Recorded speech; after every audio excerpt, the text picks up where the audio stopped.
Welcome everyone. In this part, we'll learn about a fascinating sub-area of algorithms called approximation algorithms.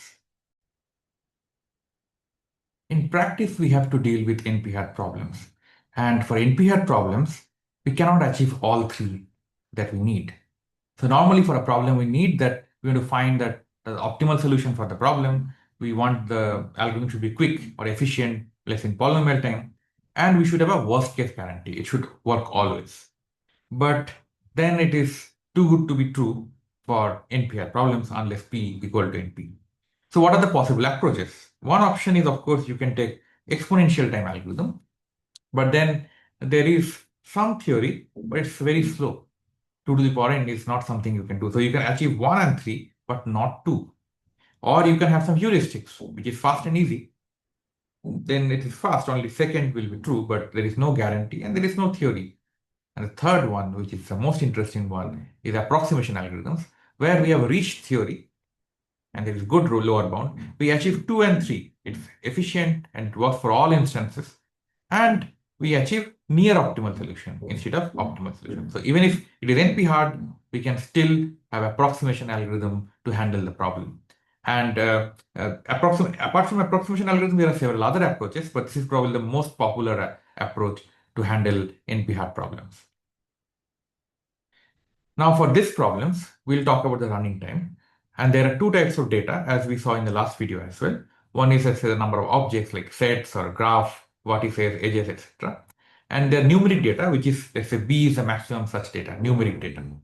And there is some constant, let's say, epsilon.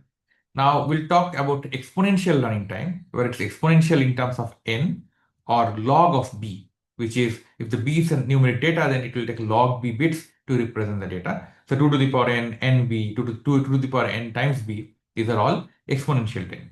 Among which this n times b is actually pseudo polynomial time. If we represent b to be a unary data, only the number, not the objects n, then in terms of that b, it is polynomial. And in that case, it's called pseudo polynomial time. So even it's exponential, but among these three, this is slightly better. It is pseudo polynomial time. It is polynomial in terms of n, and it is polynomial if the numeric data is represented in unary. And then there is usual polynomial time algorithm. And for a constant epsilon, if we have something like n to the power order of 1 by epsilon to the power order of n epsilon, then for constant epsilon is also a constant. So we get n to the power constant of polynomial. So let's recap once more why we study approximation algorithm, because we need to provide fast solution for practical problems. So it's not about only NP-hard problems. For many other problems, if we don't know any, let's say, cubic time algorithm, then exact algorithm, we are fine with linear time, let's say, some two approximation algorithm for the problem. So approximation algorithm can also be done for other problems which are not NP-hard. And it also provides a mathematical rigor to study and analyze heuristics. It gives a good metric for difficulty of different discrete optimization problems, and it's super cool. So first, let us go over the definition. How do we define approximation factor? What is the metric of an approximation algorithm? For that, we talk about approximation ratio or approximation factor or approximation guarantee. So if pi is an optimization problem, think of problems like Knapsack or bin packing or traveling salesman problem. All these are NP-hard problems. And I is an instance for pi. Then let's say opt pi I is the value of the optimal solution. And then for alpha greater than equal to 1, we call an algorithm A is an alpha approximation algorithm for a minimization problem.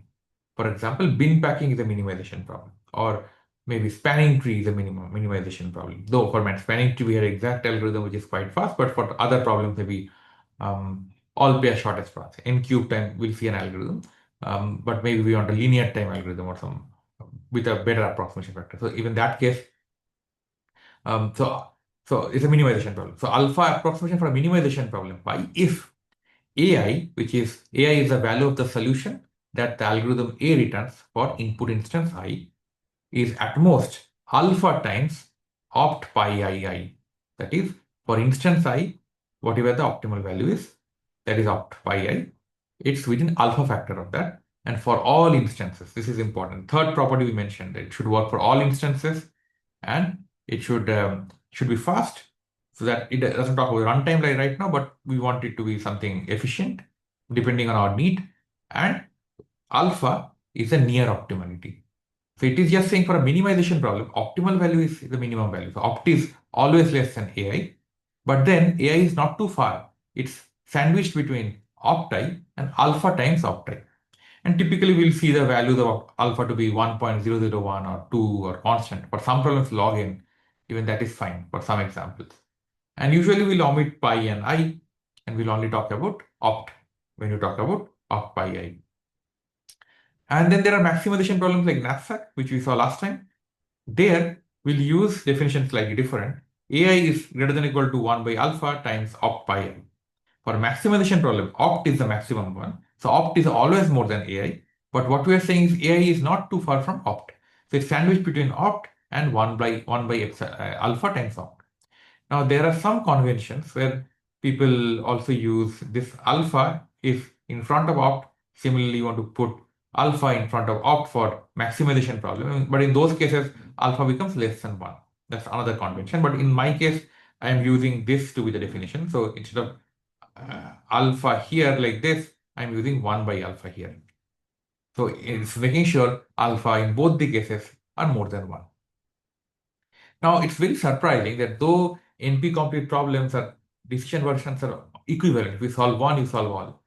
But NP-hard problems are quite different in terms of approximability. For example, for some problem like TSP, we don't even have any approximation factor, like any function of n, even let's say 2 to the power n approximation. And for some other problems, we can get 1 plus epsilon approximation for any constant epsilon. And that we'll see for Knapsack problem. And for that, we need the notion of pitas. Pitas, or polynomial time approximation scheme, is a scheme of algorithms. So A epsilon is one algorithm characterized by some constant epsilon. And for different epsilon, the algorithm will be different. So if for a minimization problem pi, we have the scheme A epsilon I, which is basically when you give an epsilon AI, A epsilon I is basically an algorithm A epsilon running on input instance I. So that value of the solution is AI epsilon. It is at most 1 plus epsilon times opt time.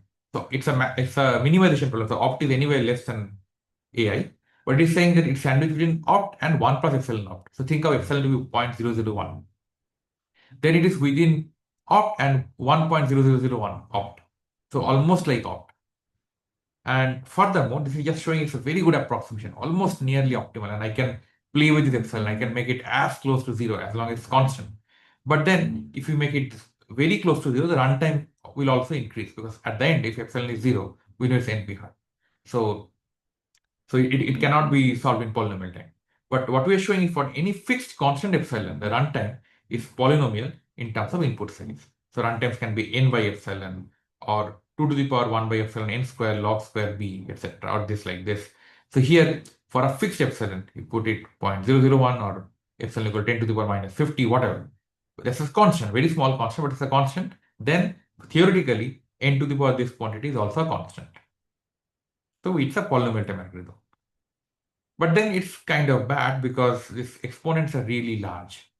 The slightly better option is having EPTAS, which is efficient polynomial time approximation scheme. It means that we are getting 1 plus epsilon approximation, but runtime, it's a PTAS, but runtime is slightly better.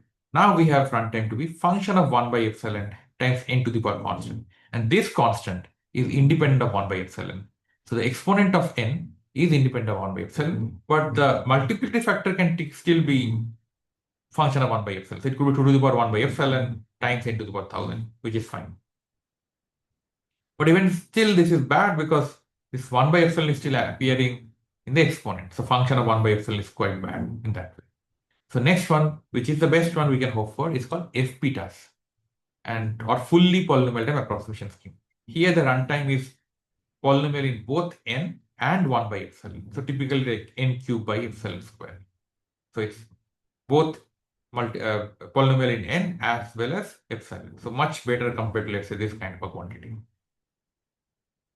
And it turns out pseudo-polynomial time algorithm and FPTAS have some connection. For example, if a problem admits FPTAS, one can obtain a pseudo-polynomial time algorithm for the problem. But the opposite may not be always true. In fact, even if you have pseudo-polynomial time algorithm, the problem may not even admit a p-task. But fortunately, and this survey is a very nice survey if you want to know about this problem. But fortunately for knapsack problem that we are studying, we can get a FP-task from our previous pseudo-polynomial algorithm. And the next part, we'll talk about that. In general, this p-task, FP-task, and EP-task is a very rich literature. For example, if your problem is EPX hard, we know there is no p-task. If your problem is W1 hard, which is a class from parametric complexity, and where the parameter is opt, we know it has no EP-task. If your problem is strongly NP hard, so if it's NP hard, even in the unary representation of the numeric data, then also there is no FP-task. There is a lot of rich literature on this area, which problem admits p-task, which are not. There are different complexity classes, but I will not talk about them. But for now, in the next part, I'll just talk about FP-task for 0-1 knapsack to give you an example of an FP-task.